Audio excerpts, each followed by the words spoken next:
Привет, меня зовут Ажар, и мы продолжаем с вами запоминать казахские слова.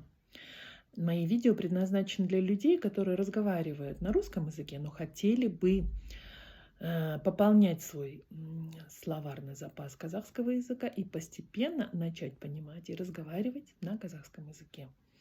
Способ, о котором я рассказываю в моих видео, это очень легкий, быстрый и эффективный способ запоминать слова таким образом, чтобы они больше никогда не уходили из вашей памяти, и вы смогли в будущем их с легкостью применять.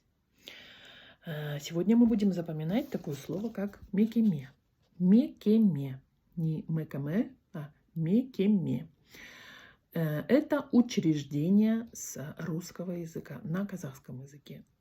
Слово учреждение, я думаю, что многим понятно. Учреждение – это какая-то организация, которая, я не знаю, ведает вот в какой-то определенной области работы. Например, там учреждение образования, да, это школы. Учреждения медицины, это поликлиники, да.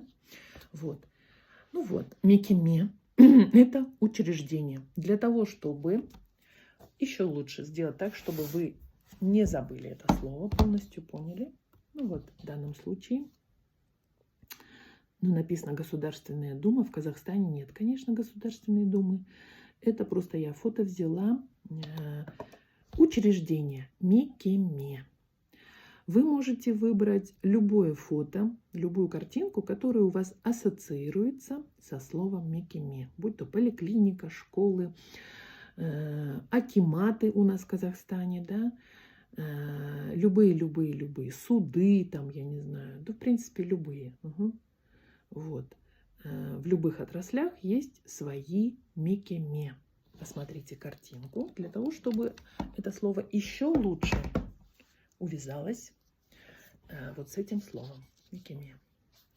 И как обычно, мы составляем русские предложения со словом мекеме.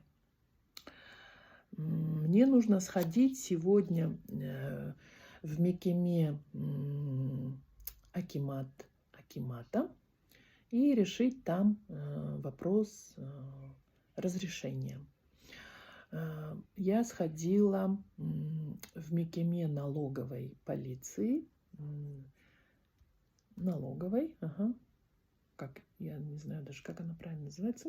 Налоговой. Мы привыкли так называть, налоговой мекеме.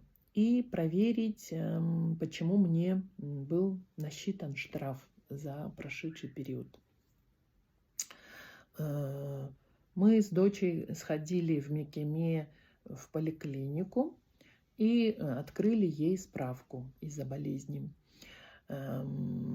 Каждый человек, я думаю, время от времени ходит в какой-то мекеме для того, чтобы решить тот или иной вопрос. Для того, чтобы подать, например, в суд, нужно сходить в соответствующий мекеме и подать заявление. Мы сходили в мекеме Казпочты и отправили посылку. Для того, чтобы переоформить или оформить какие-то документы, мы все бежим в мекеме под названием ЦОН. И там быстро все делается. Для того, чтобы получить визу, я ходила в мекеме посольства Америки. Так, что еще? Какие еще могут быть мекеме? Для того, чтобы решить какой-то вопрос об образовании, вы можете сходить в мекеме, которые курируют все образование города, и решить там свои вопросы. Все школы города относятся к мекеме по образованию. Вот таким образом составляете предложение со словом мекеме до тех пор, пока это слово полностью не встроится в вашу память и не станет вашим. Вы не сможете полностью и легко использовать это слово в своей жизни. Количество предложений очень важно. И именно оно гарантирует то, что вы сможете запомнить это слово и в будущем использовать его в разговоре на казахском языке. Поэтому тренируйтесь, составляйте предложения полноценные, собственные предложения, и вы запомните это слово. Пишите мне комментарии, делитесь моим каналом, ставьте мне лайки. Мне это очень-очень важно. Я отвечу на любой ваш комментарий. Благодарю всех подписчиков, которые мне пишут.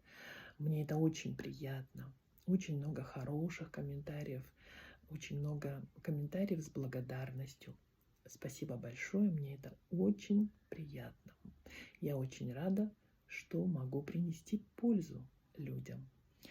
Поэтому жду комментариев и пока-пока.